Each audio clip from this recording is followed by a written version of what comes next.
신약에서 우리가 진짜 주의 종을 꼽는다면 바울이죠. 바울은 참 전도자고 선교사입니다. 바울이 신약 성경에 미친 영향은 엄청납니다. 14권이나 성경을 기록할 만큼 문서를 남겼고, 또 그는 저 안디옥을 통해서 마게도냐, 로마까지 복음하는 그 주역으로 쓰임 받았어요. 정말 수고 많이 했어요. 정말 헌신 많이 했어요. 그런데 오늘 뭐라고 고백하느냐? 내가 다른 모든 사도보다 더 많이 수고했으나 내가 한 것이 아니오 오직 나와 함께 하시는 하나님의 은혜로라. 누가 하셨어요? 나와 함께 하시는 하나님의 은혜로라. 여러분, 바울이 이런 고백했다면 우리도 이런 고백이 돼야 돼요. 우리는 하나님의 은혜 받은 자입니다.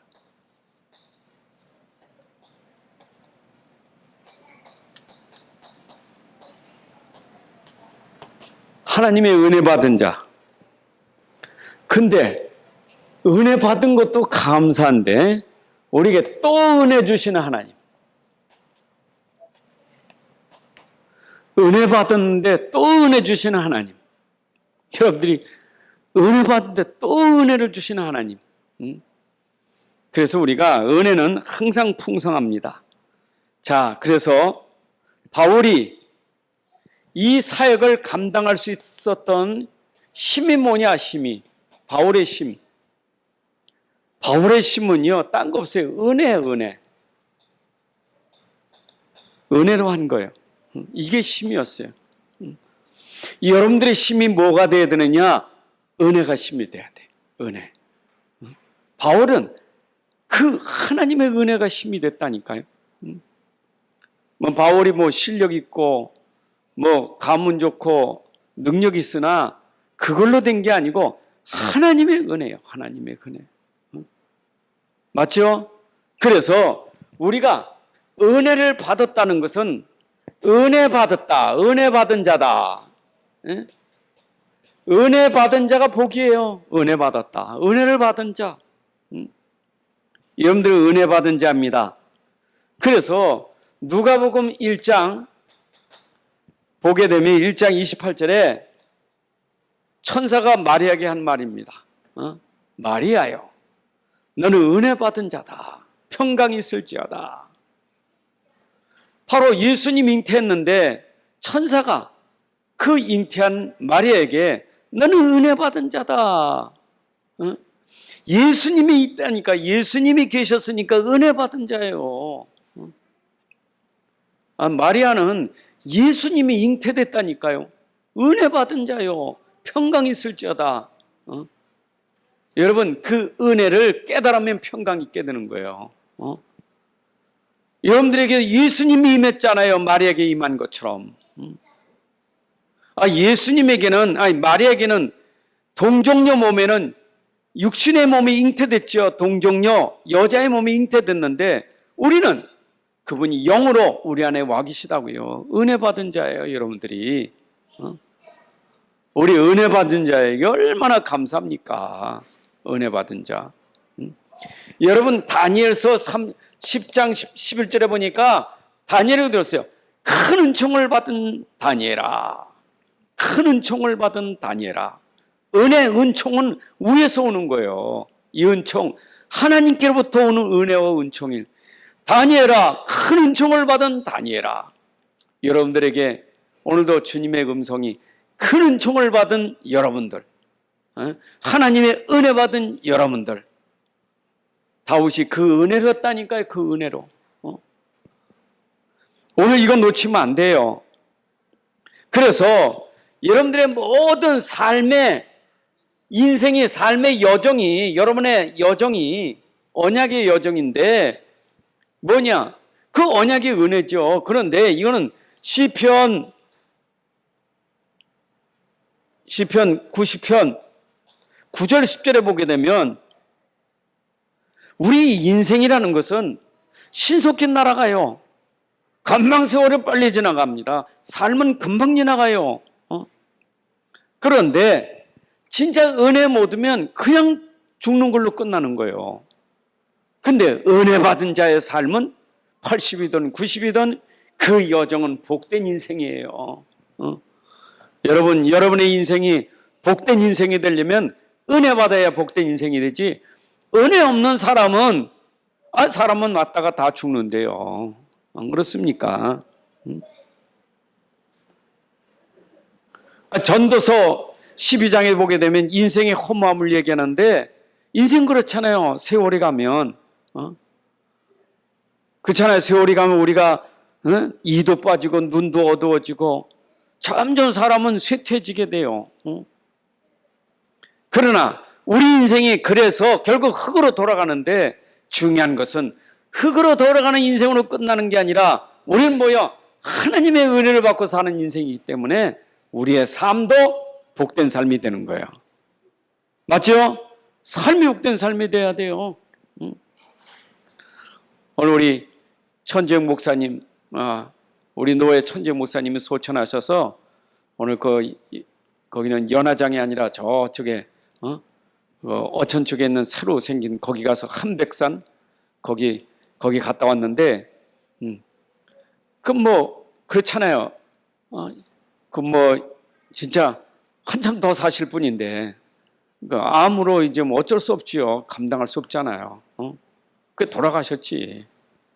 근데 우리가 평상시에 노예에서 같이 뛰고 그분 공도 잘 차시고 운동도 잘 하시고 얼마나 탄탄하고 건강했는데, 죽는 건 못 말리잖아요. 하나님 부르시는 건 누가 맡겠어요. 그러니까 얼마나 인간이 연약해요. 아무리 사람이 강하다고 말하지만 하나님이 부르는 데는 그것도 아무 의미가 없어요. 중요한 것은 우리가 죽는 데 있어서 어떻게 죽을 것이냐, 어떻게 살다 죽을 것이냐는 게 중요한 거예요. 그렇잖아요. 우리가 무엇을 알다 하나님 앞에 갈 것이냐, 어떤 여정 속에 살다 갈 것이냐, 이게 중요한 거예요. 그렇죠? 근데 그 여정이 어떤 여정이냐? 은혜의 여정이 돼야 돼요. 여러분, 태어나는 것도 하나님의 은혜예요. 어쩌면 죽는 것도 하나님의 은혜예요. 맞죠? 그래서 우리는 과거도 미래도 오늘이 다 하나님의 은혜예요. 그렇죠? 우리가 태어난 것도 하나님의 은혜고, 미래 우리가 하나님 앞에 가는 것도 하나님의 은혜고, 그 속에 사는 오늘도 하나님의 은혜예요. 그럼 믿으셔야 돼. 내가 이 땅에 태어나고 싶어 태어났습니까? 아니요. 하나님의 은혜로 우리가 이 땅에 태어나게 된 거예요. 그래서 생사화복을 주관하신 하나님, 내가 태어나는 것, 사는 것, 죽는 것까지 주관하신 하나님이 내가 이 땅에 올 때부터 죽을 때까지 하나님의 은혜로 나를 이곳에 있게 하신 거예요. 오늘은 내가 사명이 있기 때문에 사는 거죠. 하나님의 은혜로, 맞지 않습니까? 그러니까 어린아이가 이 땅에 태어나도 다 하나님의 주권과 하나님 계획 속에서 하나님의 뜻을 이루기 위해서 이 땅에 태어난 거잖아요. 불신자도 마찬가지예요. 불신자도 하나님의 뜻을 이루는 일에 다 쓰임받는 거예요. 신자든 불신자든 다 하나님의 뜻을 이루기 위해서 있는 거예요. 그렇잖아요. 악한 바로도 하나님의 뜻을 이루기 위해서, 그렇잖아요. 저 아방도 하나님의 뜻을 이루기 위해서, 맞잖아요. 불신자라도 악한 왕이라도 하나님의 뜻을 이루기 위해서 하나님이 이 땅에 다 있게 하시는 거예요. 어쩌면 사단도 하나님의 허락하신 뜻 안에 있는 거예요. 그러면 이 땅의 모든 것은 다 하나님의 은혜 아래 있다는 것을 여러분들이 기억하셔야 돼요. 맞죠? 자, 우리가 인간적으로는 사람이 떠나면 슬프고 마음 아프잖아요. 그죠? 참 마음이 아픈 것은 어머니가 그 현장에 와서 천목사 어머니가 오셔서 그 아들 바늘 붙들고 우는 걸 보니까 참 마음이 아프더라고요. 아들 이름 부르면서 재우가 네가 먼저 가면 어떻게 했냐고. 그 마음이 아파요. 그렇잖아요. 순서로 보면 어머니가 먼저 돌아가셔야 되는데 자식이 먼저 가니까 인간적으로는, 사람으로는 마음이 아프잖아요. 자식을 보내는 부모의 마음이. 안 그렇습니까? 그러나 그것도 내 마음대로 되는 게 아니요. 그것도 하나님의 주권 속에 있는 거예요. 맞습니까? 죽는 건 순서가 없어요. 이 땅에 태어나는 건 순서가 있어도 가는 건 순서가 없어요. 그 하나님이 오라면 가야 돼. 우리 인생은. 중요한 건 뭐냐? 내가 이 여정 속에, 삶의 여정 속에 어떻게 살 것이냐? 은혜로 살아라 이 말이에요. 깨달아야 될 것, 내가 과거도 은혜고 미래도 은혜고 오늘도 은혜다. 우리는 모든 것이 하나님의 은혜다. 믿으시기 바랍니다. 그래서 바울은 그 멋있게 살면서 고백한 게 내가 나들인 것이 하나님의 은혜다. 내가 사도 중에 많이 수고했지만 그것도 내가 한 것이 아니고 나와 함께 하시는 하나님의 은혜로 한 것이다. 얼마나 멋있는 고백입니까? 여러분들이 평생 이 고백을 해야 돼요. 나는 하나님의 은혜로 삽니다. 내가 한 것이고 아니고 하나님이 함께 하셔서 사신 은혜입니다. 이렇게 우리가 고백하는 은혜의 삶이 돼야 돼요. 맞죠? 그래서 우리가 하나님의 은혜를 깨달았다. 내가 이것을 발견했다. 깨달았다. 발견했다. 여러분, 하나님의 은혜를 깨닫는 거, 발견하는 거, 이것만큼 큰 복이 없어요. 여러분들 이게 하나님의 은혜로구나. 사람의 은혜는 알지요. 육신적이니까. 눈에 보이는 것은 은혜 알지요. 우리가 선물 주면 은혜 아닙니까? 우리 부모님이 날 낳아줬으니까 은혜잖아요. 선생님이 날 가르치니까 은혜죠. 눈에 보이는 것은 내가 은혜 알지만 이건 눈에 보이지 않는 거거든요. 보이지 않는 하나님의 은혜를 우리가 봐야 돼요. 눈에 보이는 것보다 보이지 않는 하나님의 큰 은혜를 봐야 돼요. 그래서 다니엘이가 큰 총을 받은 다니엘아, 마리아에게 은혜를 받은 여인이여 평강할지어다. 그게 눈에 보이지 않는 은혜라니까. 왜? 마리아는 두려웠다니까요. 아니, 잉태하고 두려웠어요. 그전에 그 당시에 결혼도 안 했는데 처녀가 아기를 갖다는 게 얼마나 두려운 일이겠어요. 그건 눈에 보이는 거요. 근데 눈에 보이지 않는 천사가 말하기를 은혜 받은 여인이여 평강할지어다. 두려워하지 말고. 여러분, 우리가 하나님의 은혜라면 세상 것으로 하면 두렵고 불안하지만 하나님의 은혜라면 두려움이 없어요. 평강이 있죠. 하나님의 은혜를 알아야 돼요. 죽음이 두렵습니까? 세상으로 말하면 죽는 게 두렵지만 하나님의 은혜라면 죽음이 평안이에요. 맞죠? 그게 하나님의 은혜요. 죽는 것까지 하나님의 은혜예요. 아니, 인생 삶은 우리가 70, 80에 죽는데 은혜 알면 죽을 때까지 은혜 속에 사는 거예요. 죽는 것도. 우리가 죽는 게 끝나는 게 아니잖아요. 죽는 순간에 더 좋은 집으로 이사 가는 건데 안 그래요?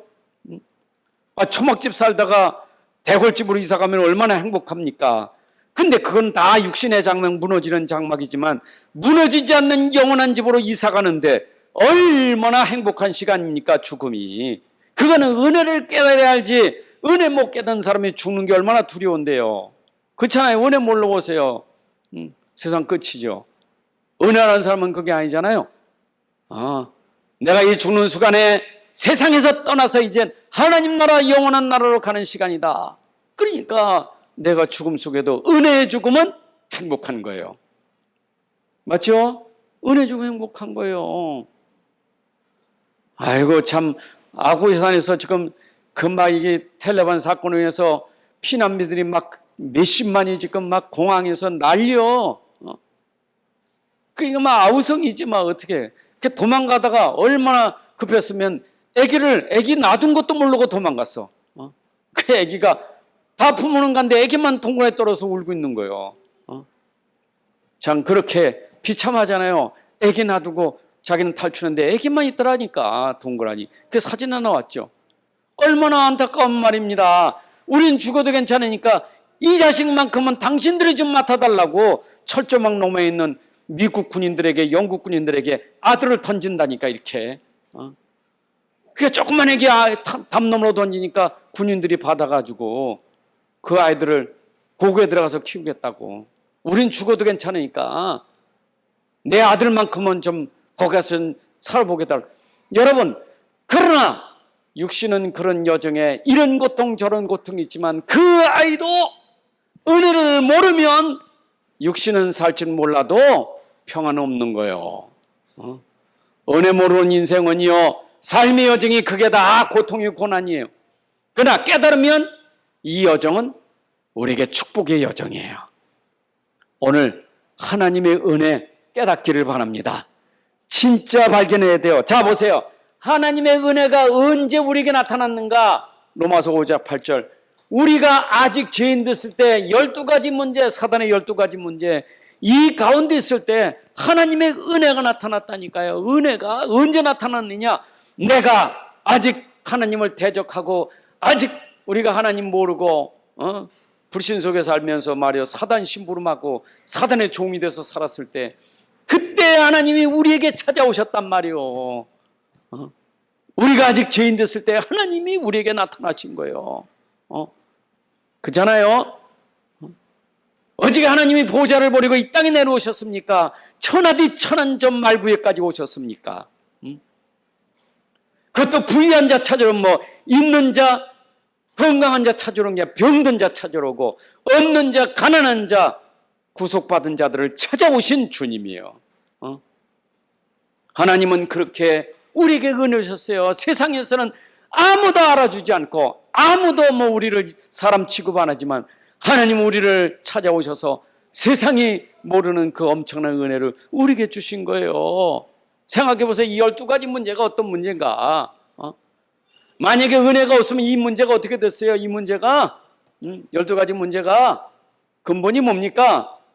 하나님 떠나서 죄의 종이 되고 마귀의 종이 돼서 저주 가운데 재앙 가운데 살고 결국은 지옥 갈 수밖에 없는, 후대까지 영적인 이 대물 물려줄 수밖에 없는 그런 아주 비참한 인생인데, 그때 하나님이 우리를 사랑하사, 하나님이 세상을 사랑하사 독생자를 주셨으니, 그 독생자가 1장 14절에 독생자를 주셨으니 하나님이 세상을 사랑하사, 요한복음 1장 14절에 누굴 주셨어요? 독생자를 보내신 거예요. 하나님이 세상을.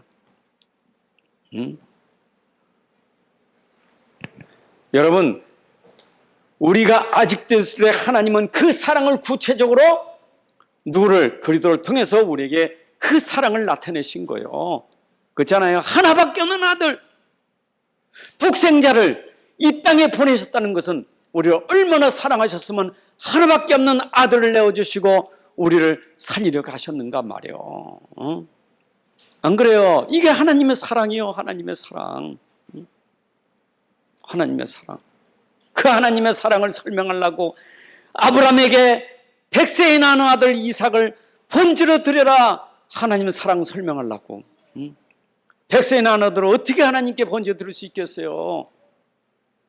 하나님 사랑 설명하려고. 인간이 버릴 수 없고 인간이 놓칠 수 없는 그 하나밖에 없는 아들을 어떻게 내려놓을 수 있겠어요? 하나님의 사랑. 여러분을 향하는 하나님의 사랑. 예수를 이 땅에 보내신 것이 하나님 사랑이에요. 그리스도를 이 땅에 보내신 게 하나님의 사랑이에요. 믿습니까? 그래서 하나님의 사랑이 이렇게 나타났으니 누구로? 그리스도로 나타났다 이 말이에요. 그거 깨달아야 돼. 이걸 깨달아야 돼. 이걸 모르니까 유대인들은 예수님 온 걸 죽이잖아요. 핍박하고 죽이고 막 그러잖아요. 왜? 모르니까. 하나님 사랑을 모르잖아요. 그게 하나님의 은혜인 걸 모르고, 우리가 하나님의 은혜를 모를 때 그랬단 말이에요. 예수님 모르고 예수님 욕하고 살았잖아요. 예수님이 누군지도 몰랐고 알았어도 우리는 속아가지고 핍박하고 그랬잖아요. 사울이 안 그랬습니까? 이 사울이 은혜 못 받았을 때 예수 믿는 사람들 잡아 죽이려고 쫓아다녔잖아요. 얼마나 핍박한 자입니까? 왜 그래? 이걸 몰랐단 말이에요. 이거를. 자기가 이런 상태도 몰랐고 이런 상태에 있는 나를 구원하기 위해서 하나님이 독생자 보내신 그걸 몰랐다고. 자, 그런데 예수님이 땅에 오셔서 아버지의 뜻을 이루신 거예요. 아버지가 보냈으니 나는 내 뜻이 아니라 아버지의 뜻을 이루는데, 그게 요한복음 19장 30절에 십자가의 죽으심으로 아버지의 뜻을 이룬 거예요. 여러분, 예수님의 죽으심은 아버지의 소원을 이룬 것이고 아버지의 뜻을 이룬 거예요. 그렇잖아요? 그래서 예수님 죽으실 때 내 뜻대로 마시고 아버지의 뜻대로 이루어지기를 원하나이다. 인간적인 고통에서는 아버지의 할 수만 있는 잔을 좀 쓴 잔을 내게서 옮길 수 없습니까? 그렇지만 할 수 있거든. 그랬지만 그러나 아버지의 뜻대로 이루어지게 해달라고. 그것이 요한복음 19장 3절에 십자가의 죽으심이요. 근데 이 십자가의 죽음은 인간이 가진 근원적인 문제를 끝내신 십자가의 죽음이요. 인간이 가진 근원적인 문제가 뭡니까? 12가지 문제 중에 근원적인 문제가 뭘까요? 근원적인 문제가 바로 사단, 죄, 지옥 권세. 이거 해결하신 그리스도란 말이에요. 그래서 십자가에 죽으셔서 그는 그리스도로 그가 증명이 되신 거예요. 부활하심으로 저는 과연 그리스도시다. 이게 설명된 거예요. 십자가에 죽으신 것이. 그래서 그는 그리스도의 일을 하심으로 인간이 가진 근원적인 문제, 사단 문제, 죄 문제, 지옥 권세 그걸 꺾으신 거예요. 자, 그래서 인간의 문제는요, 모든 문제의 시작이 어디서 되느냐? 바로 근원적인 문제부터 모든 문제가 시작되는 거예요. 아담의 모든 문제가 어디서 시작되느냐? 하나님 떠나고 죄의 종이 되고 마귀의 종이 된 것부터 모든 문제가 온 거예요. 그럼 우리는 아담 안에 있는 우리는 또 모든 문제가 이미 왔어. 그런데 그 모든 문제의 근원이 뭐냐? 우리가 하나님 안 믿는 게 근원적인 문제예요. 죄 중에 가장 큰 죄가 하나님 안 믿는 거예요. 하나님 안 믿는 그 죄가 결국 사단에게 잡혀서 종노릇하고 살았던데 하나님 우리를 사랑하사 우리가 하나님 만난 게 축복이고 죄 문제 해결을 받은 게 축복이고 사단의 운명에서 빠져나온 게 축복이에요. 어떻게? 십자가에 죽으심으로. 여러분 그 이상의 은혜를 여러분들 기억하지 마세요. 은혜 위에 은혜는 이걸 깨달아야 은혜 위에 또 은혜가 임하는 것이지 이거 모르는데 어떻게 은혜가 또 임할 수 있겠어요? 여러분들 평생 하나님 은혜가 또 임하고 또 임하고 또 임하려면 이 은혜부터 알아야 돼. 이 은혜부터. 여러분들이 받은 은혜가 얼마나 큰 은혜인 줄 압니까? 우린 구원받아 놓고도 그 은혜를 몰라. 그러니까 구원이라는 걸 오해하고 말이요. 예수 십자가에 대한 걸 오해하니까 결국 자기가 가지고 있는 문제 가지고 말이요. 예수님 뭐 경제 문제 해결했습니까? 질병 문제 해결했습니까? 여러분 가정 문제 해결하려고 예수님 오셨습니까? 그거는 이미 문제가 다 오게 될 수밖에 없었던 거예요. 왜냐? 하나님 안 믿었으니까. 하나님 안 믿었으니까 자꾸 죄에 빠졌지. 그러면 지금 뭡니까? 지금은 주님 계시면서도 은혜 받아놓고도 또 안 믿는 거예요. 이게 근본적인 문제예요. 이게 근본 문제예요. 불신앙하는 거. 불신자는 안 믿는 게 큰 죄고 예수 믿는 사람 불신앙이 가장 큰 죄예요. 그래서 불신앙에 모든 게 다 따라오는 거예요. 불신앙에. 그 불신앙은 뭡니까? 불신앙은 이걸 안 믿는 게 불신앙이요. 그리스도를 안 믿는 게 불신앙이요. 맞죠? 그 여러분들이 믿음은요 딴 거 없어요. 간단한 거예요. 내가 그리스도를 믿으면 끝나는 거예요. 어디에서? 십자가에서 과거, 현재, 미래 다 끝냈어. 그것도 내 근원 문제 끝냈으니까 모든 문제 해결된 거예요. 자, 여러분들 예수님은 모든 문제 해결자입니다. 예수 그리스도는 모든 문제 해결자예요. 여러분 인생의 삶의 현장에 90, 80, 90 살아도 그리스도 믿는 순간 여러분의 인생 문제는 다 끝나는 거예요. 끝나는 거예요. 목사님 예수 믿고 끝났는데 왜 내 인생 여정이 이렇게 오래 살면서 이렇게 문제가 많습니까? 속으면 안 돼요. 그건 문제가 아니에요 지금. 하나님은 문제가 아니에요. 문제는 그게 여러분들에게 응답이고 기회고 축복이 되는 건데 어떤 때 그 문제가 응답 기회가 되느냐? 믿을 때 응답이 되는 것이지. 그게 수혈전 얘기한 거 아닙니까? 수혈전 얘기. 응? 똑같은 일이 생겨도 믿으면 역사를 한대. 안 믿으니까 사단이 통로가 되는 거지. 불신앙은 사단의 통로, 믿음은 하나님의 역사. 근데 우리는 날마다 평생 살면서 내 안에 계신 그분은 절대 안 믿고 염려하니까 사단이 계속 건드는 거예요. 불신자 건드는 것도 건드는 거지만 신자를 계속 건드려요. 계속 건드려. 그 누구 말만 따라 그러잖아요. 예수 믿는 사람 안 믿으면 사단도 치지, 하나님도 건들지. 양쪽으로도 맞는다고. 안 믿으니까 하나님 믿으라고. 나 믿어, 나 믿어. 안 믿으니까 좀 때리면서 믿으라고. 그게 징계죠. 그게 사랑의 징계예요. 안 믿으니까. 속지 마세요. 모든 문제 끝났어요. 끝났어요. 아유, 모든 문제 끝났는데 내가 죽어요? 죽는 게 하나님의 은혜예요. 믿는 사람이 죽을 때 은혜로 죽는 게 그게 바로 그게 믿음이에요. 근데 어디까지 우리가 불신하? 죽으면 어떡하지? 죽으면 어떡하지? 어찌 이렇게 불신앙이 많은지. 죽으면 돼요. 그 정도 믿음이 돼야 이게 그리스도가, 여러분서 이게 그리스도가 진짜 믿음, 이게 그리스도 믿음 체질된다는 게 참, 그것도 뭐 체질도 요거 근본만 믿는 체질인데, 근본도 안 믿어.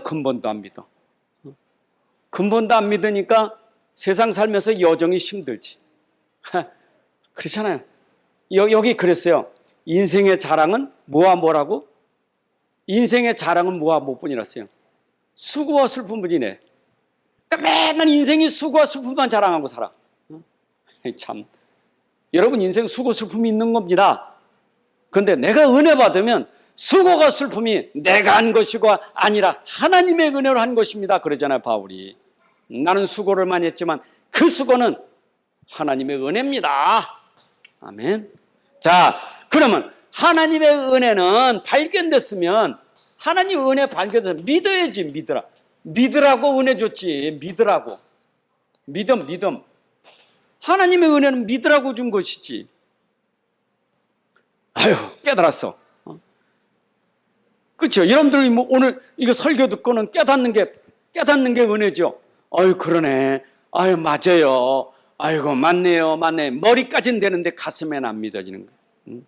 머리까지는 알았어. 머리 좋은 사람 금방 알죠. 금방 알잖아요. 얼마나 쉽습니까? 머리 좋은 사람은. 머리 좋은 사람 너무 쉬우니까 맨날 그 얘기 지겨워요. 머리 잘 돌아가는 사람은 맨날 그 얘기가 지겨워요. 창세기 3, 6장, 11장. 맨날 그 얘기 지겹지. 그 뭐 1초 땡 할 때 다 외우는데 그 계속 얘기하니까 얼마나 지겹습니까? 깨닫긴 했어. 예수님 십자가에 죽으신 거 알아. 예수 왜 죽으신? 내 죄 때문에 죽었어요. 내 죄 때문에 죽으시고 부활을 알긴 알아. 근데 뭐가 안 되느냐? 믿음이 안 돼. 오직 의인은 무엇로 산다고요? 오직 의인은 무엇로 산다고요? 사는 게 믿음이 돼야 돼. 여러분, 여정이 믿음이 돼야 돼. 여정이. 과거도 믿음, 미래도 믿음, 오늘도 믿음. 이게 우리예요. 왜냐? 과거도 은혜, 미래도 은혜, 오늘도 은혜니까 믿음으로 사는 거예요. 그러니까 다 은혜예요. 다 은혜. 자, 그래서 하나님은 우리에게 뭐요? 은혜의 말씀을 주신 거예요. 그리고 믿으라는 거예요. 하나님은 우리에게 은혜를 뭘로? 말씀으로 주셨어요. 여러분, 참 하나님은 오늘도 우리에게 은혜의 말씀을 계속 주십니다. 평생 여러분들 은혜의 말씀을 공급해 주십니다. 그렇죠? 구원받은 것도 감사한데 구원받은 자에게 또 은혜 주시려고 말씀을 주신 거예요. 그래서 여러분들이 구원받아 놓고 말씀 들을 때마다 은혜 받으면 은혜 위에 또 은혜가, 은혜 위에 또 은혜가, 주일날 은혜 받고 수요일날 은혜 받고 금요일날 은혜 받고 새벽에 은혜 받고 말씀 들어 은혜 위에 은혜라, 은혜 위에 은혜라. 여러분, 이게 축복 아닙니까? 이게 축복 아니에요. 한번 심나 그냥. 주일날 너무 좋았는데 또 수요일날 들으면서 또 하나님 감사합니다. 금요일 또 들으니까 하나님 또 감사합니다. 은혜 위에 은혜를 하나님이 더해 주신다.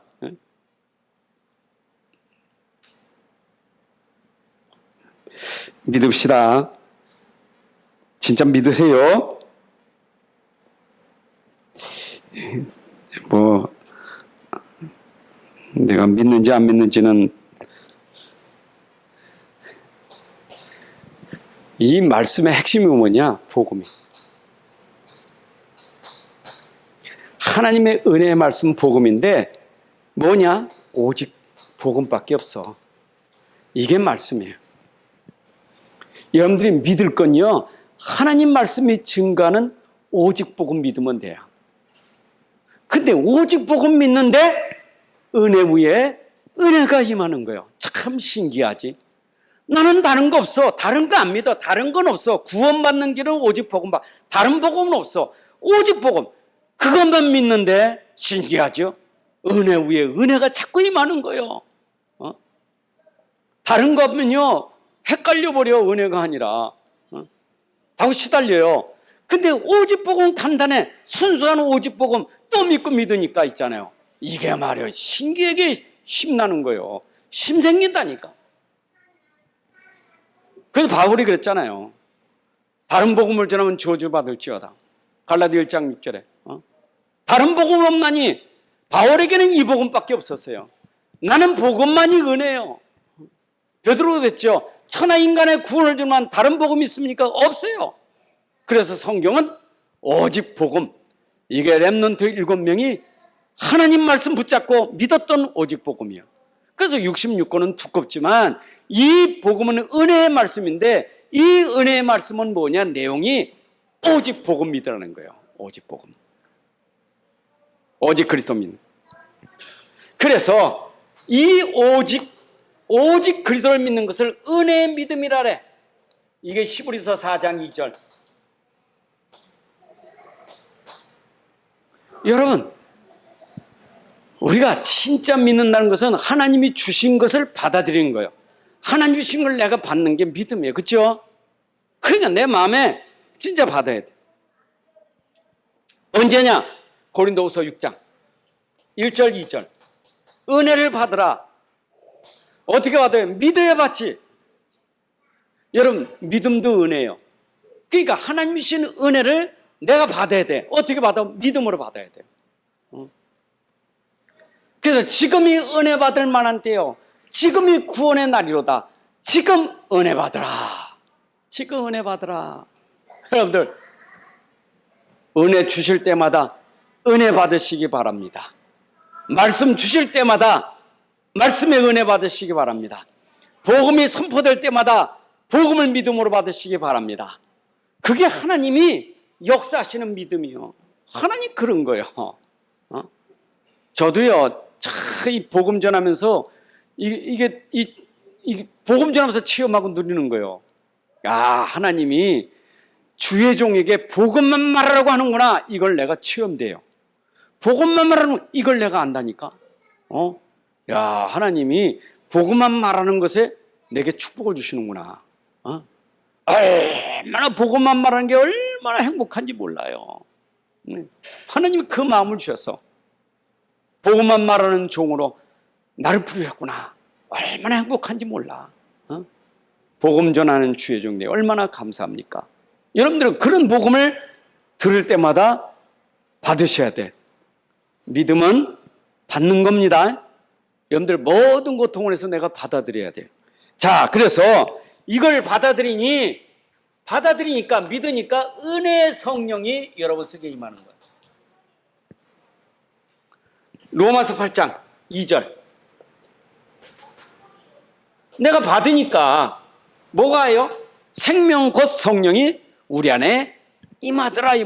여러분 믿을 때 하나님의 성령이 여러분들에게 임하는 거예요. 그렇죠? 그럼 내 안에 이미 성령이 계신데 내가 말씀을 들을 때마다 복음을 들을 때마다 믿으면 이 성령이 충만하게 되는 거예요. 성령이 충만해지는 거예요.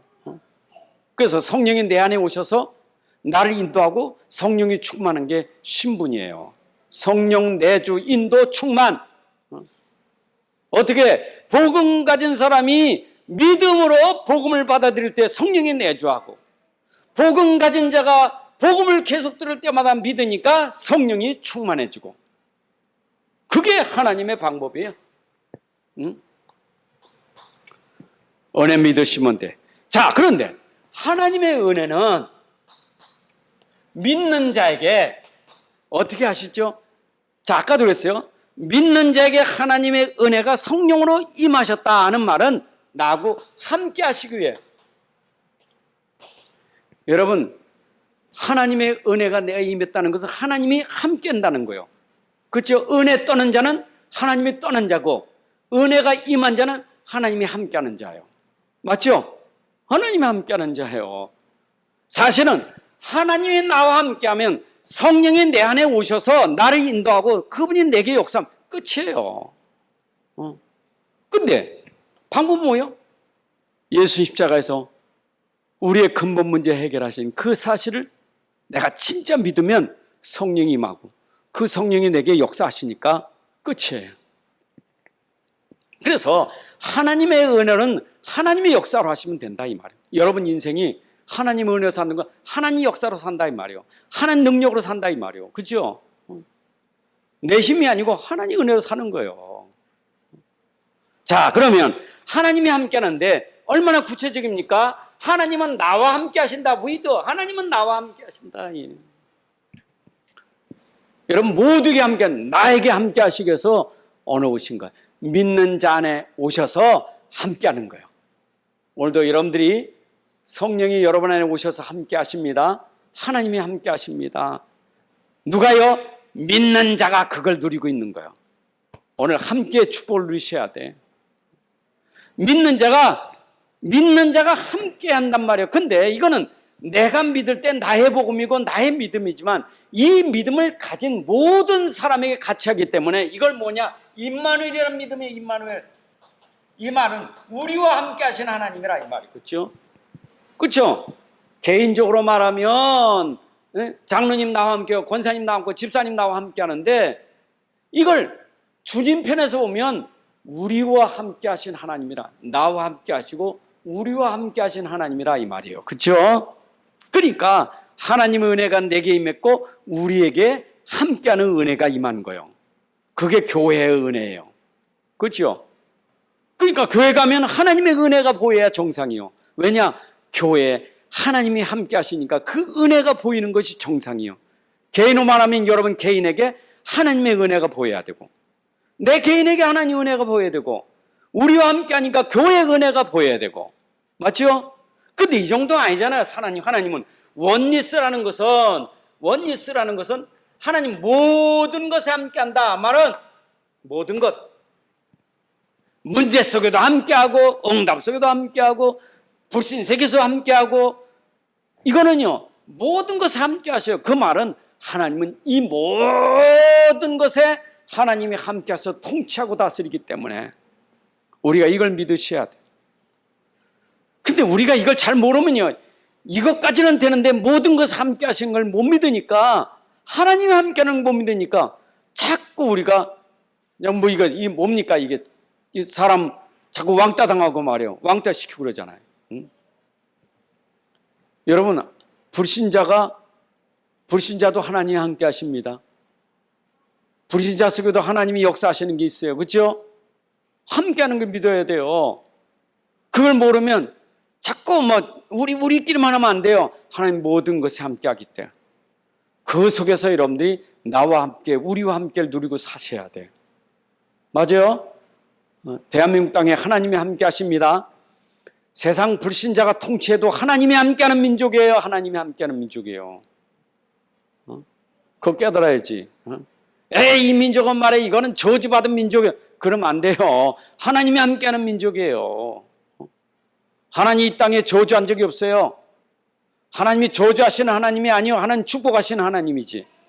그렇잖아요. 그 말은 불신자가 빨리 돌아오기를 바라시는 하나님이고 구원받기를 하나님 하나님이지. 하나님 심판하시는 하나님, 저주하는 하나님 아니요.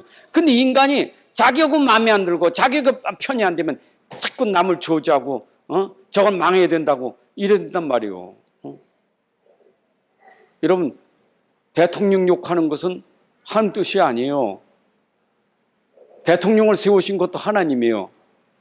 로마서 13장부터 15장까지 보게 되면 여러분 세상 권세자들을 여러분들이 그렇게 우습게 생각하는데 하나님의 권세도 씌웠기 때문에 그 하나님의 주권 속에 있어요.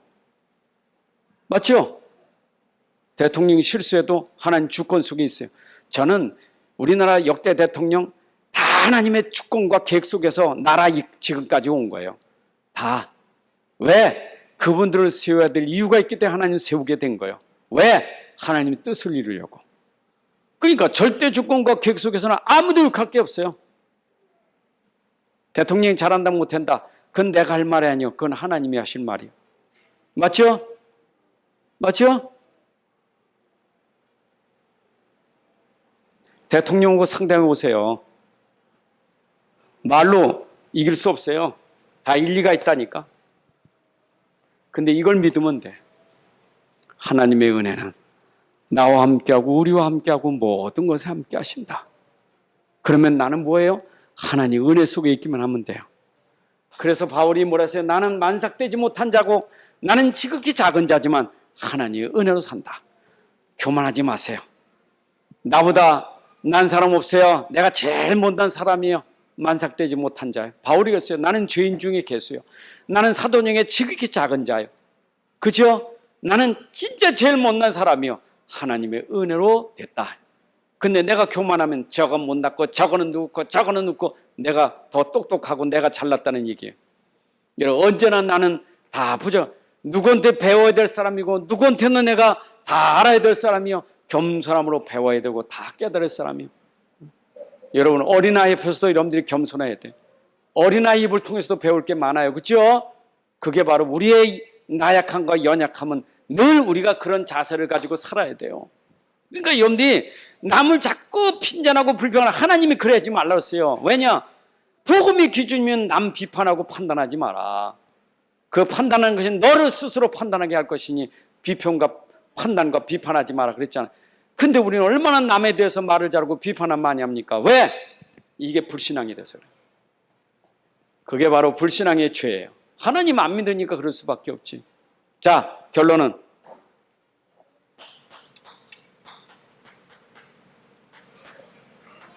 여러분들, 은혜 중에 최고의 은혜는 어디서? 위로부터 온 은혜가 최고의 은혜. 이게 영적 서밋이죠. 여러분들, 위에서 받은 은혜는, 최고의 은혜는 그 가진 사람이 영적 서밋이요. 최고의 은혜. 여러분들은 이미 영적 서밋이요. 왜냐? 최고의 은혜가 임했기 때문에. 대통령이 받을 수 있는 은혜를 여러분들이 받았으니 여러분 대통령보다 더 높은 은혜를 가지고 있잖아요. 영적 서밋이요. 자, 그래서 이 은혜는 세상은 못해서, 세상은 거절해요. 세상은 위의 걸 거절했어요. 그 요한복음 1장 보니까 5절 11절, 빛이 어둠에 왔을 때 어둠이 깨닫지 못하더니 또 어둠이 저를 영접하지 아니하더니, 세상은 하나님의 은혜로 보내신 그리스도를 영접지 않아요. 거절해버렸어요. 은혜를 거절했다니까. 은혜를. 이 은혜를 거절했어요. 근데 이 은혜를 거절하지 않은 사람 누구냐? 영접한 사람. 믿음. 그게 요한복음 1장 12절이에요. 여러분들은 하나님의 은혜를 영접했어요. 믿었어요. 거절했는데 여러분들은 영접했어요. 이게 여러분들이 받은 은혜예요. 그러니까 세상은 영접지 않는데 여러분들은 영접했으니 하나님이 얼마나 기뻐하십니까? 그죠? 그렇잖아요. 줬는데 거절하면, 하나님 줬는데 나 싫다고 거절하고, 그러면 하나님이 얼마나 속상하시겠어요?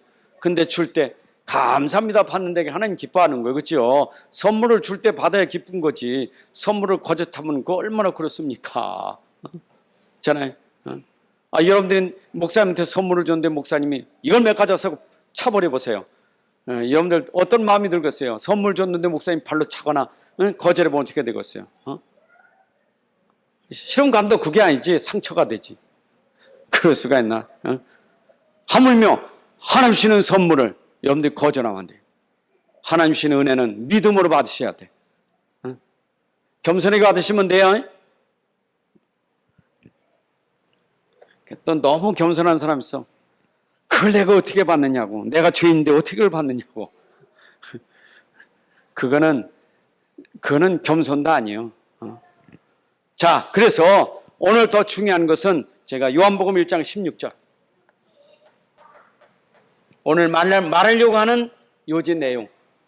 은혜 위에 은혜가 임했더라.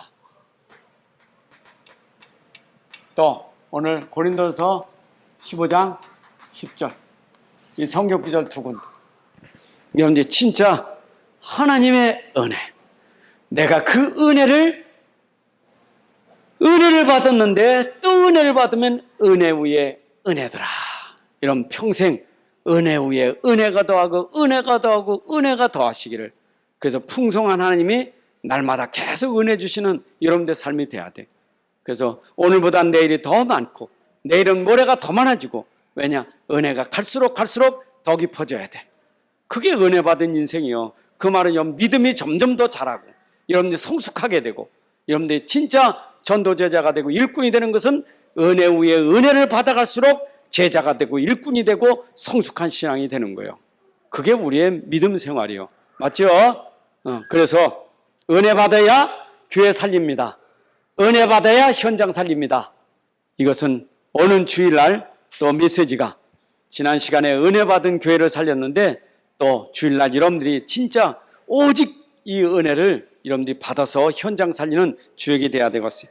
하나님 아버지 감사합니다. 오늘도 우리에게 귀한 시간 주셔서 또 말씀으로 같이 은혜 받게 하시니 감사합니다. 받은 은혜 또 은혜로 누리게 하시니 감사합니다.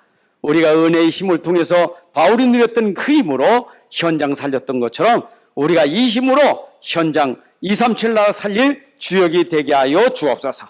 지금도 흑암 세력, 어둠의 세력은 은혜를 받지 못하도록 방해하지만 하나님의 은혜가 강하게 임하게 하셔서 우리 안에 성령의 충만함이 되게 하셔서 우리가 가는 곳마다 모든 현장에 하나님의 능력이 설명되는 증인되게 하여 주옵소서.